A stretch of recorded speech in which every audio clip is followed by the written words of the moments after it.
Hello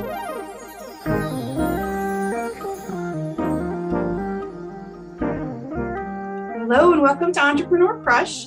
Today is very, very exciting, and it's the true definition of an entrepreneur crush because I've been following Christina for at least 6 months. I've been in and out of her Facebook group, some of her challenges, and every single Monday she gives a lunchtime live new lesson to her followers, and I really just enjoyed kind of being in her orbit. So I'm super excited that she's agreed to be on this podcast. So hello, Christina. Good morning. Hi, Rachel. Thanks for having me. It's fun having Absolutely. you in my orbit. Thank you.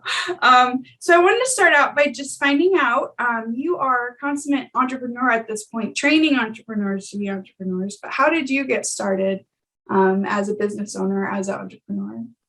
You know, it's funny. I never, like, entrepreneurship was not a goal for me. I sort of fell into it.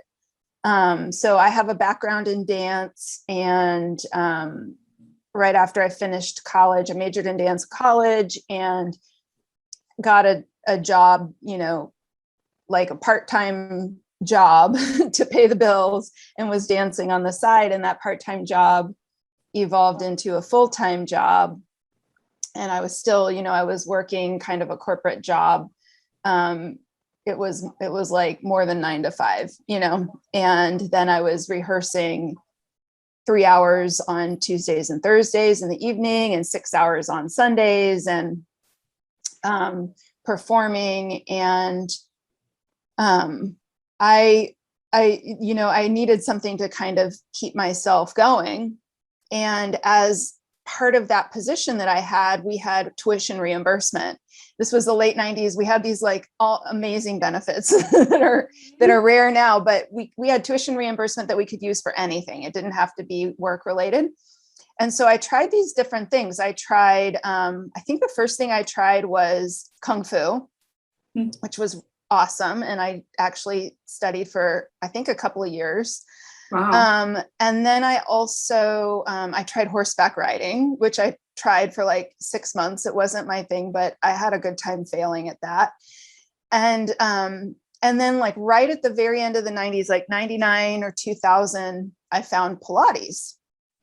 And, it was something that would have been outside my world. It would have been outside my price range. It would have been outside I read an article in a magazine about it, and just like, I remember this was like, 1999. So I called somebody on the phone and got a mailer in the mail and all of that. Right.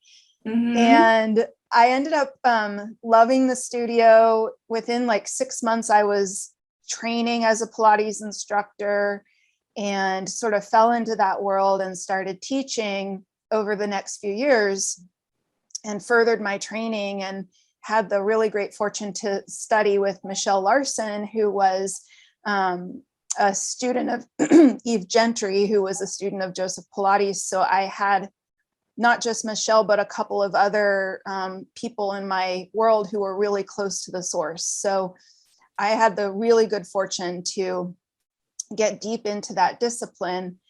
And the woman that kind of got me started, her name is Emily Smith, and she still has a studio called Focus Fitness. And she was like, you need to be teaching and we need help. And so I just started teaching.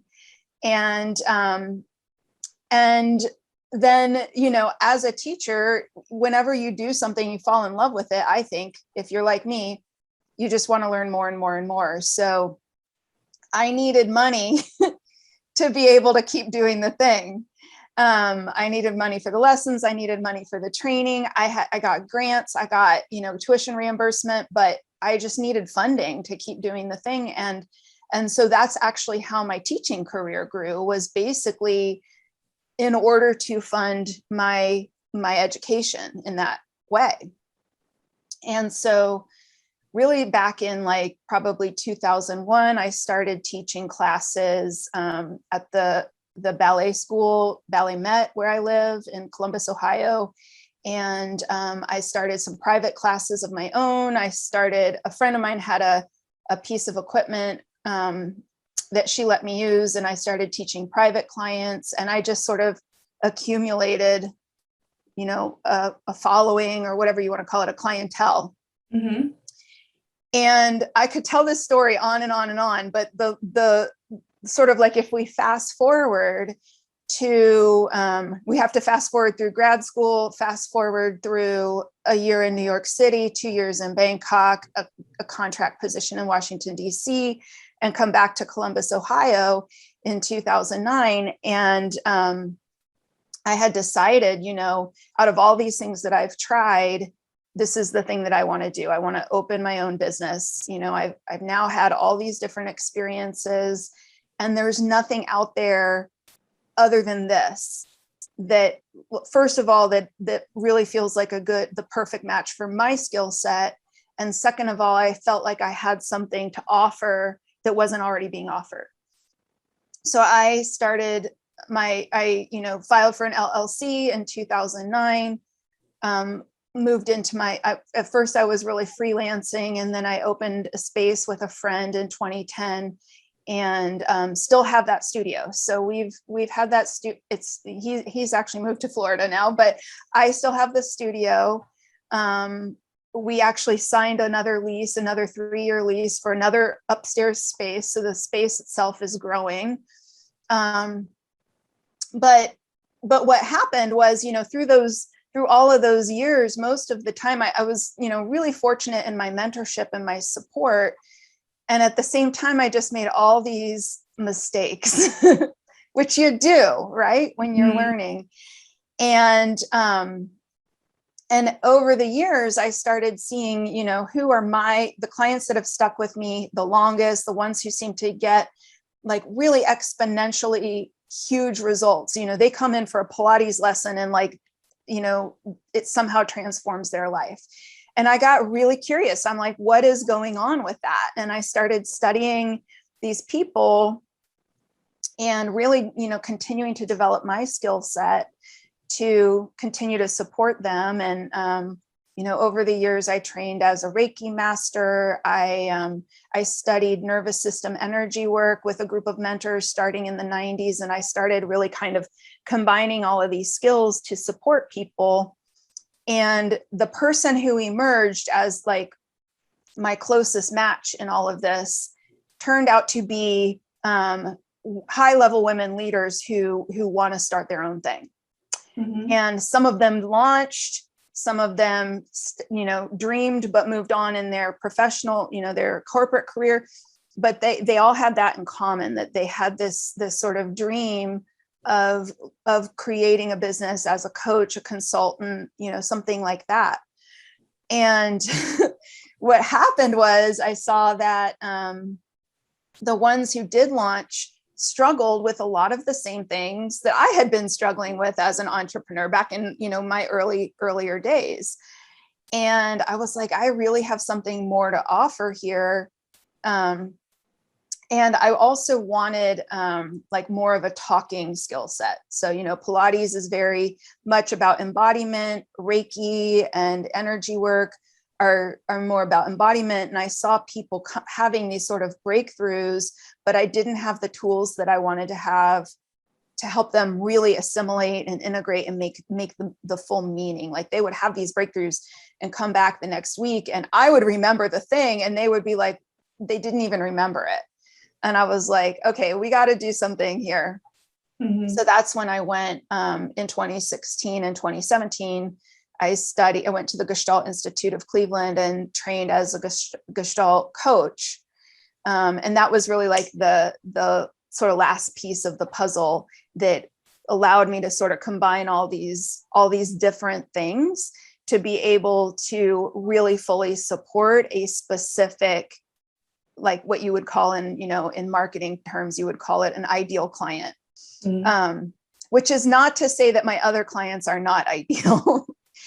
I really want to make this clear. The ideal client is someone who you're speaking to if you're, in your marketing, your advertising, in your, sales conversations, but anyone can do Pilates, right? And my studio is sort of like that broad base that anyone who wants to can come in and work.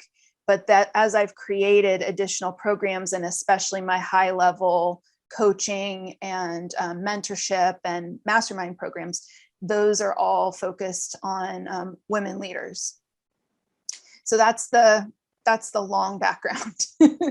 That's good. That's a lot of good information. A lot of nice little tips along the way. Yeah. So tell me a little bit more about your current business. So you're still running the Pilates studio, Mm-hmm. and then talk to me about this this coaching vortex that we've all been sucked into. Positive vortex, I hope. Absolutely. So I still have the studio, but I don't know when this podcast is going to get aired, but we're still, arguably still in a pandemic, right? Yeah. And so for about a year and a half, I haven't been, growing that part of my business much at all. In fact, our website got hacked and I had to take it down, and we don't even have an online presence at the moment, but we are still alive and serving our current clientele and available. People do occasionally reach out to us. But really, I created the coaching program, which is called the Providence Method. I created that in 2016 and kind of grew it alongside the studio as, another program to be able to serve the people who were there. Mm-hmm. And I got interested in online business and online marketing right around that time. My first year as a coach, I grew effortlessly, organically, just through word of mouth. But what I found out is, if you rely solely on word of mouth, eventually most business owners hit a plateau. So I hit that plateau. I started exploring, what do you do to grow, and found my way into online business and got super curious and interested in it because I'm a nerd. And then when the pandemic hit in March of 2020, my coach was like, everyone's freaking out, right?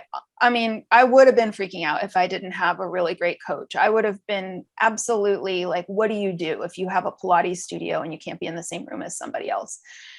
And she was like, this is really simple. Entrepreneurs solve problems. What's a problem that you can solve? And I was like, okay, that makes it really straightforward. I can help women business owners bring their businesses online. So that's a journey that I'm still traveling and have it's not my first rodeo, as they say. So I launched, I'd already been kind of putting some pieces in place. So I didn't create it out of thin air, but I really sort of crystallized the program in March of 2020. And I launched Go Pro with Your Passion, which is it's now my flagship offer.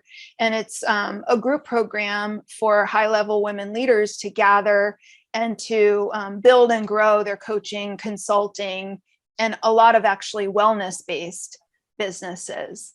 So Go Pro with Your Passion is my core program now. I've got a higher level mastermind for women who have, they have gone pro and now they want that community of high level entrepreneurs, and they're growing quickly.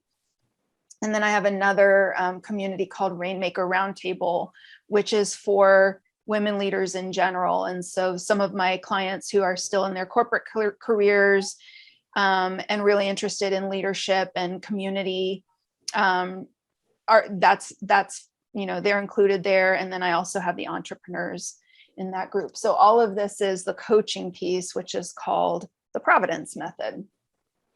Can you explain? My imaginary audience that is hopefully accumulating by the hundreds at this point, yes, is mostly new entrepreneurs. So I hear the word mastermind being thrown out a lot. I think I may or may not have been in a mastermind, but can you explain what that concept means? Yeah, I'm so glad you asked. I have some thoughts about this. So I think the term mastermind was coined by Napoleon Hill, if I'm not mistaken.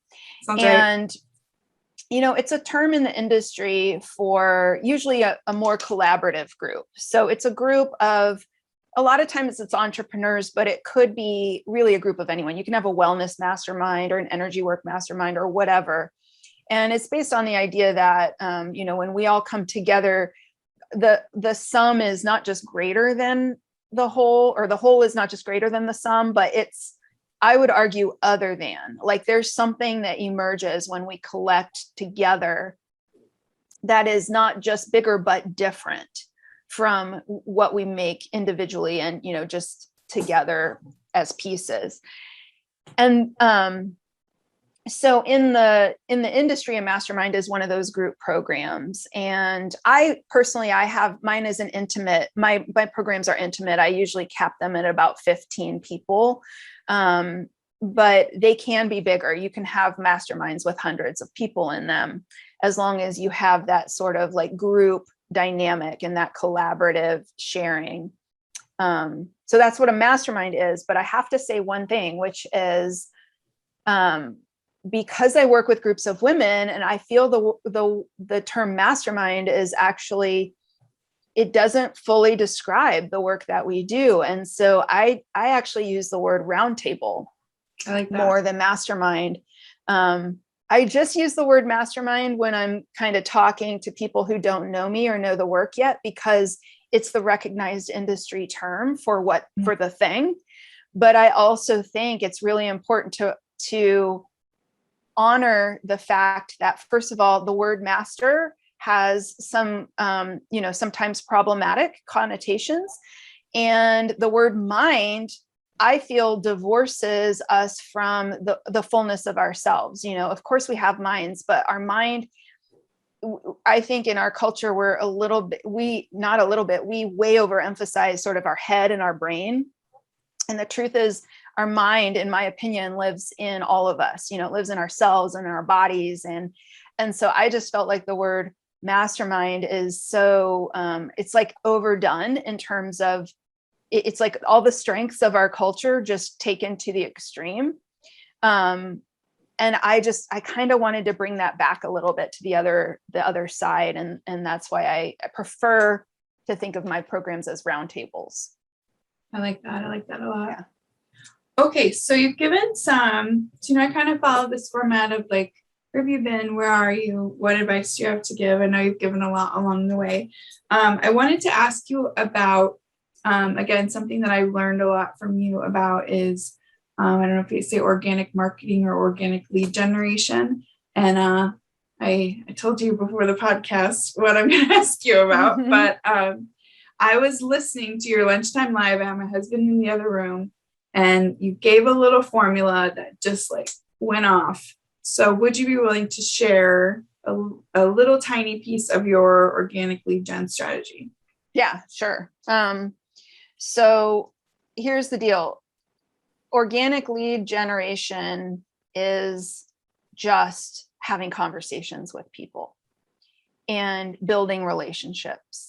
And people, I find that, especially newer entrepreneurs and newer clients get really, really freaked out by the idea of like, how am I going to get leads, and how am I going to make sales? And it's like, if you're a human and you connect with other humans, eventually you're going to learn, who are the people who most resonate with your message, and you're going to find them if you keep at it. And it's just a numbers game. If you connect with 100 people who resonate, about 2 or 3 of them are likely to be clients in a high-end offer. So the system that I follow and that I teach my clients is very, very simple. It's like, if you take an hour block, you break it up into 3 20-minute sections. And the first 20 minutes, you just go out on social media. It can be whatever platform you choose, Facebook, Instagram, LinkedIn, whatever. And you do what I call rack up the red dot. So you're just out in there, on Facebook, for example. If you go to Facebook groups where your ideal client is hanging out, you look for conversations where you have something to contribute, and you just get into conversations with people. And, I like to be generally really positive when I start with people. I'm not trying to be smarter than anybody or give, critical feedback or anything. It's just like, if they're like, oh, I just won, $100. I'm like, awesome. What are you going to do with the money? Or where are you going to go on vacation? Or, hey, where'd you get those shoes? Or, something like that. And just connect on a human level, get those conversations started. If somebody's asking a question that falls into my area of expertise, a lot of the time I'll just kind of weigh in with my opinion. And what happens is those conversations go and you start getting, replies, and the platform, they're designed this way for the dopamine, like the number in the dot, the number of responses, up at the top on Facebook, it's that little bell with the red dot. You get the number higher and higher and higher. So the goal is not to open that dot. You don't want to reply yet. You just get as many of those in there as you can. That's your first 20 minutes, is rack up the red dot. And then the second 20 minutes is crack open the red dot. So you click on the thing, it's going to show you all those notifications, and you're just going to go back in and reply to the replies and keep it going and keep it going and keep it going for 20 minutes or so. And if you do that, what you will find is that you have some conversations that have continued. You have some conversations that have started to look like, oh, this person might be interested in my thing, or I might be interested in their thing, or they might be a networking person or somebody I can introduce to somebody else. There might be some value in that relationship, mutual value, that's related to what you do professionally. So that's what you're doing in that second 20 minutes, is you crack open the red dot and you just kind of get those relationships going. And then the third 20 minutes is moving people into the DMs. So those are the people that you're having conversations with, you're resonating, you're hitting it off with each other. And you just, moving them into the DMs depends on, where the conversation's going, what the relationship is. If you have a freebie that might be good, you can say in the comment thread, you can say, you know what, I have a free training that might be really useful for this. Do you want me to DM it to you? If you've built the relationship, and it's a good match, they're going to say yes. Or you can say, you can just send them a friend request and say, hey, I thought I really enjoyed speaking with you. Would you like to connect? And move them into the DMs, And so there's just different ways that you can move people into the DMs. On Instagram, for example, anytime somebody follows you, if you just message them and say, hey, thanks for the follow, check out their profile and see what they're about, and say, hey, thanks for the follow. I see that you do XYZ. I think that's really cool, and maybe ask them a question or something to get the conversation going. Then you're starting to move people into more intimate, more connected conversations. And so, leads, the term leads in sales sounds like very divorced from humanity, right? But the truth is that a good lead or a prospective buyer is somebody that you're starting to resonate with, and somebody that's starting to resonate with you.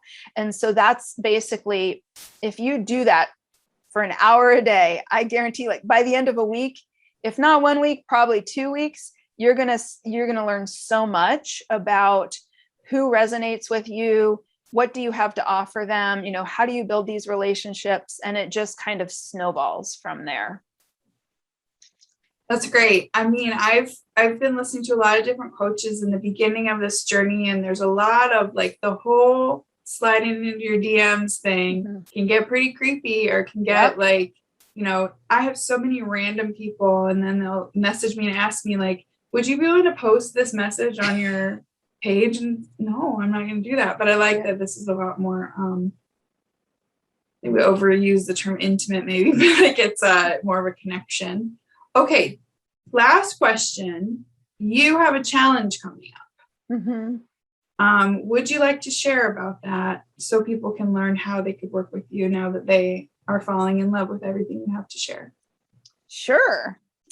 So if you're listening to this podcast before September 6th, 2021, we have a boot camp coming up. It's called the High-End Client Boot Camp. www.theprovidencemethod.com/bootcamp.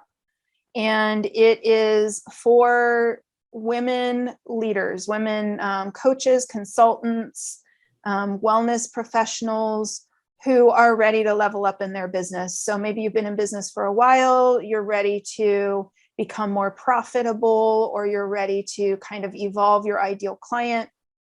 And basically, we're looking at the strategy, the mindset, the action steps, and the support that's required to take the next step in your business, whatever that is.